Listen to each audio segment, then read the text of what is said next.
They see my disability, I see my ability. They call me disabled, I call myself differently abled. There are some incidents that happen in your life.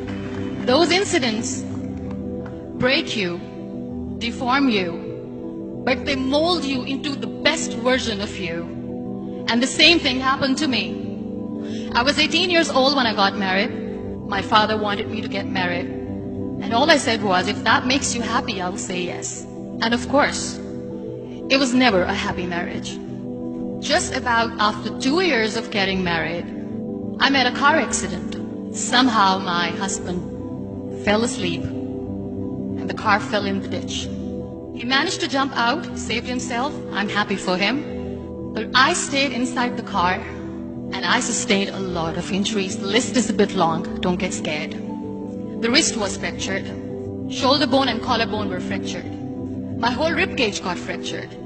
And because of the rib cage injury, lungs and liver were badly injured. I couldn't breathe. I lost urinary bowel control. That's why I have to wear the bag wherever I go. 3 vertebrae of my backbone were completely crushed, and I got paralyzed for the rest of my life. I finally ended up in a hospital where I stayed for 2.5 months. I underwent multiple surgeries. One day, doctor came to me and he said, well, I heard that you wanted to be an artist, but you ended up being a housewife. I have a bad news for you. You won't be able to paint again because your wrist and your arm are so deformed, you won't be able to hold a pen again. Next day, doctor came to me and said, your spine injury is so bad, you won't be able to walk again. Because of your spine injury and the fixation that you have in your back, you won't be able to give birth to a child again. That day, I was devastated. I asked my mother, why me? And that is where I started to question my existence. Why am I even alive? And that is where I realized that the words have the power to heal the soul. My mother said to me, this too shall pass. God has a greater plan for you. I don't know what it is, but He surely has. And in all that distress and grief, somehow or the other, those words were so magical that they kept me going. One day I asked my brothers, I know I have a deformed hand, but I'm tired of looking at these white walls in the hospital and wearing these white scrubs. I'm getting tired of this. I want to add more colors to my life. I want to do something. Bring me some colors, bring me some small canvas. I want to paint. So the very first painting I made was on my deathbed, where I painted for the very first time.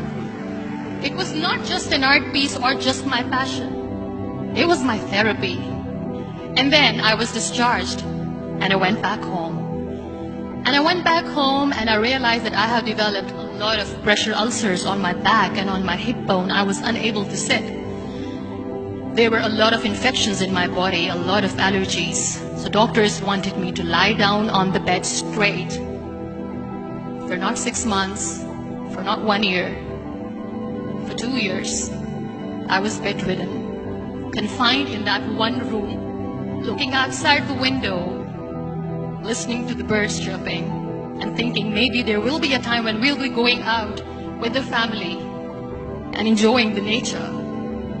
That was the time where I realized how lucky people are. That is the time where I realized that the day I'm going to sit, I'm going to share this pain with everyone to make them realize how blessed they are, and they don't even consider them lucky. That day I decided that I'm going to fight my fears. We all have fears. Fear of unknown, fear of losing people, fear of losing health, money. We want to excel in career, we want to become famous, we want to get money. We are scared all the time. So I wrote down one by one all those fears. And I decided that I'm going to overcome these fears one at a time. Do you know what was my biggest fear? Divorce. I was trying to cling on to this person who didn't want me anymore, but I said no. I have to make it work. But the day I decided that this is nothing but my fear, I liberated myself by setting him free. And I made myself emotionally so strong that the day I got the news that he's getting married, I sent him a text that I'm so happy for you and I wish you all the best. And he knows that I pray for him today. Number 2 was, I won't be able to be a mother again. And that was quite devastating for me. But then I realized there are so many children in the world, all they want is acceptance.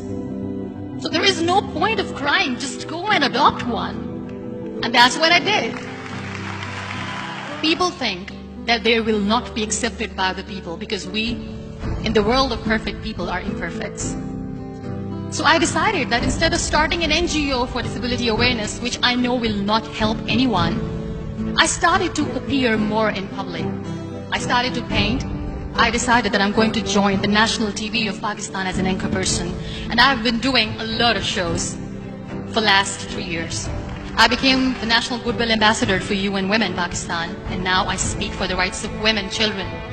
We talk about inclusion, diversity, gender equality, which is a must. Every time I go in public, I always smile. It's always a big toothy smile on my face, and people ask me, don't you get tired of smiling all the time? What's the secret? I always say one thing, that I have stopped worrying about the things that I have lost, the people that I have lost. Things and people who were meant to be with me are with me. And sometimes, somebody's absence makes you a better person. Cherish their absence. It's always a blessing in disguise. Live your life fully. Accept yourself the way you are. Be kind to yourself. Be kind to yourself. I'll repeat, be kind to yourself, and only then you can be kind to others. Love yourself and spread that love. Life will be hard, there will be turmoil, there will be trials, but that will only make you stronger.